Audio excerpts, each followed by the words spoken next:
Senior सहाफ़ी मतीउल्लाह जान को भी पिम्स हॉस्पिटल से गिरफ्तार कर लिया गया।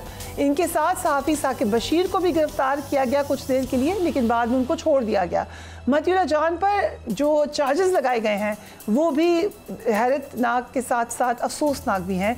नशा करके पुलिस पर गाड़ी चढ़ाने का इल्ज़ाम लगाया गया है और उनसे आइस बरामद होने का दावा किया गया है। आई वर्क विद मतीउल्लाह जान। बहुत सारे लोग मतीउल्लाह जान के साथ हमारी बरादरी में काम कर चुके हैं। बहुत सारे लोग उनसे शदीद अख्तलाफ करते हैं। एक दफ़ा ट्रांसमिशन में हम इकट्ठे बैठे थे तो तकरीबन मेरे सारे गेस्ट ही नाराज़ होकर चले गए, क्योंकि मतीउल्लाह जान सवाल ऐसा करते थे या कोई बात ऐसी करते थे। लेकिन उसके बावजूद ये इस किस्म के चार्जेस मेरे ख्याल से उनके आसपास जितने लोग हैं वो उस पर हैरत भी करेंगे, अफसोस भी करेंगे।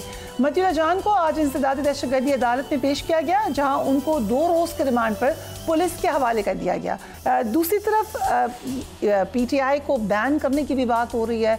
बलूचिस्तान में करारदाद पेश की गई जो कि PMLN की तरफ से पेश की गई थी। कुछ दिन पहले मुसलसल गवर्नर राज की भी बातें हुई। फैसल वाडा साहब क्या कह रहे हैं वो भी देख लीजिए।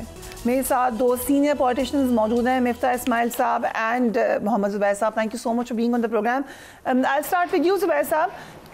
इस वक्त जो करारदाद पेश की गई, क्योंकि आपकी पुरानी पार्टी है, आप दोनों ही की पुरानी पार्टी है, PMLN की तरफ से पेश की गई कि PTI को बैन कर दो। सो PMLN की पॉलिटिक्स कैसे नजर आ रही है आपको इन तमाम मामलात में?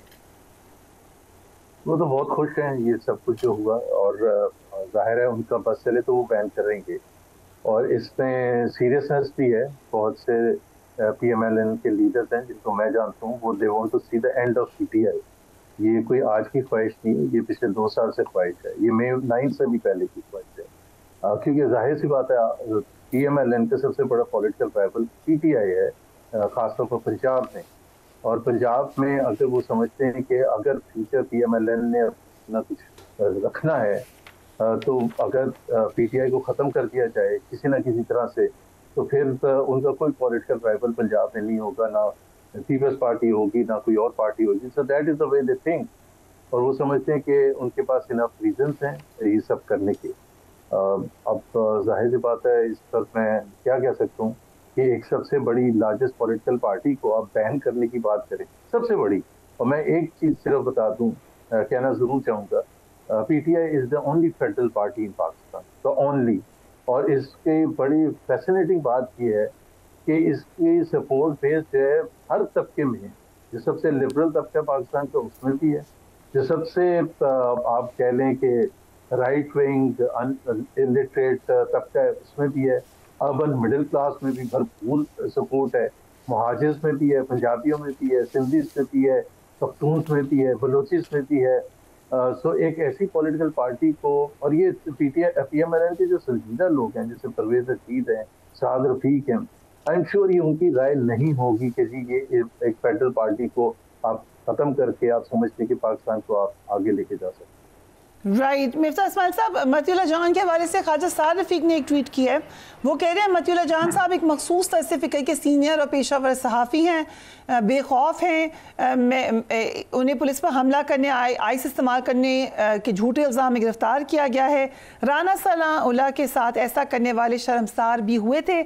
आप प्रोफेशनल सहाफ़ियों से नहीं लड़ सकते, ऐसा ना करें, इसमें खजालत के सिवा कुछ नहीं मिलेगा। क्योंकि एक वक्त था जब PMLN definitely was at the receiving end, और उस वक्त ये तमाम जर्नलिस्ट PMLN के साथ खड़े थे, इसमें मतीउल्लाह जान भी शामिल है। आज जब मतीउल्लाह जान के ऊपर ये मुश्किल वक्त है, so again same question to you, PMLN की सियासत किधर नज़र आती है आपको? मैं अगर आप इजाज़त दें तो एक ट्वीट पढ़ देता हूँ आपको वज़ीर आज़म साहब का। ये लिखते हैं कि disappearance of senior journalist Matiullah Jan is highly condemnable and matter of deep concern. The government's campaign to muzzle the media and critical voices is simply shameful. If something happens to Matiullah, PM will be hand responsible.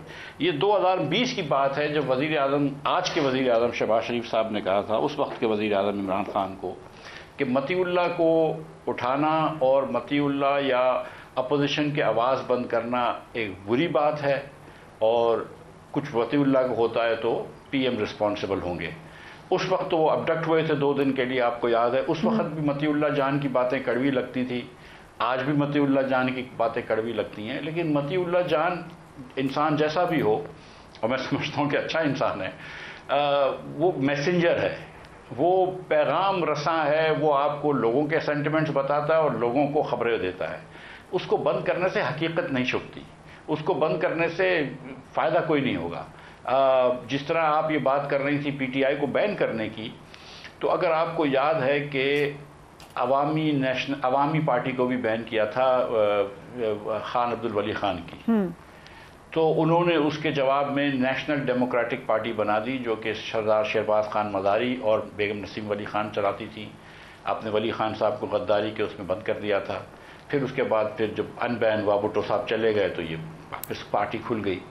तो पार्टियां आप ban कर सकते हैं हुकूमत के अंदर, लेकिन आवाम के दिल में अगर खान साहब की जगह है, इमरान खान की जगह है, तो उसको हटाना जो है वो एक मुख्तलिफ बात है। और पार्टी को मिर्जा साहब अगर इजाजत दें, अभी जुबैर साहब ने भी बताया, उससे कुछ अर्सा पहले मुझे पीपल्स पार्टी के एक सोर्स ने बताया था कि पीएमएलएन की ख्वाहिश है, सीनियर लीडरशिप की ख्वाहिश है कि पीएमएलएन को बैन कर दिया जाए।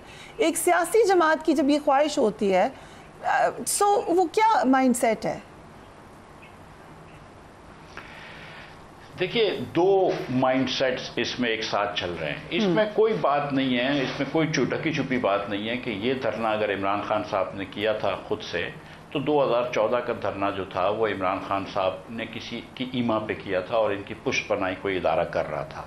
वो ही खाने का अरेंज कर देते थे, वो लॉजिस्टिक्स अरेंज कर देते थे, तो 200 लोगों पे भी आप धरना कर सकते थे और किसी की मजाल नहीं थी कि उनके ऊपर एक कोई पत्थर भी मार दे। इस बार धरना किया, हज़ारों लोगों का धरना हुआ, मगर अब रबड़ की बुलेट्स चली, टीयर गैस शेल चले, वगैरह वगैरह हुए।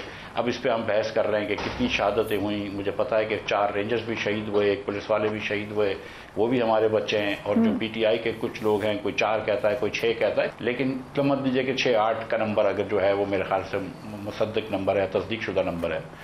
तो ये, लेकिन इसमें ये बात तो नज़र आई ना कि हुकूमत ने रबड़ बुलेट से सही लेकिन अपने शहरियों पे गोली चलाई है। मैं पीटीआई के लीडरान को बरी उज़्ज़मा नहीं करता हूँ। जिस दिन जब अली अमीन गंडापुर साहब और बेगम बुशरा साहिबा जब भाग गए, तो उस वक्त उनको वहाँ खड़ा होना चाहिए था। जब इनके लोगों के ऊपर आफत आई, इनके लोगों के ऊपर चीज़ें हो रही थी, तो उनको खड़ा होना चाहिए था। और अगर खुदा न खास्ता कोई शहादतें उधर हो रही हैं, तो उनको उनकी बॉडीज़ को पकड़ना चाहिए था। ये नहीं कि आप उनको लेकर आएँ, 60 घंटे वो चल के आपके साथ चल के आए पेशावर से, और उसके बाद पहली गोली लगी तो आप लैंड क्रूज़र में बैठ के चले गए और लोगों को छोड़ दिया। ये इनकी भी जिम्मेदारी है और बिल्कुल हुकूमत ने मतलब तशद्दुद किया है अपने पाकिस्तानी अवाम के ऊपर। ये चीज़ तारीख़ रिकॉर्ड करेगी, ये चीज़ इतनी आसानी से नहीं हो जाएगी। आज आप शॉर्ट टर्म, चाहे वो आप ये शादियाने बजा लें कि हम जीत गए और पीटीआई को हमने हरा दिया, लेकिन आप किससे जीते हैं? पाकिस्तानी कौम से जीते हैं? क्या आप बात कर रहे हैं? तो गुजारिश मेरी ये है कि पीएमएलएन की अगर ये ख्वाहिश है तो बड़ी दिल बर्दाश्ता और डिफीटिस्ट ख्वाहिश है कि आप पीटीआई को पॉपुलैरिटी में तो नहीं हरा सकते, आप उसको बैन कर दें, ठीक है। और अगर पीटीआई को बैन करना था, सच्ची बात मैं आपको बताऊं, तो 9 मई के बाद एक सेंस बनता था कि यार आपने कोर कमांडर्स के घर पे जाके धावा बोला है, आप उनके घर पे इन्वेट किया है, चोरी को मतलब आग लगाई है और चीज़ें जलाई हैं, हमारे शहीदों के वो जलाए। वो उस वक्त तो समझ में आता था, अभी तो मुझे समझ में नहीं आता है। राइट। अभी क्या जवाब हो गया पीटीआई।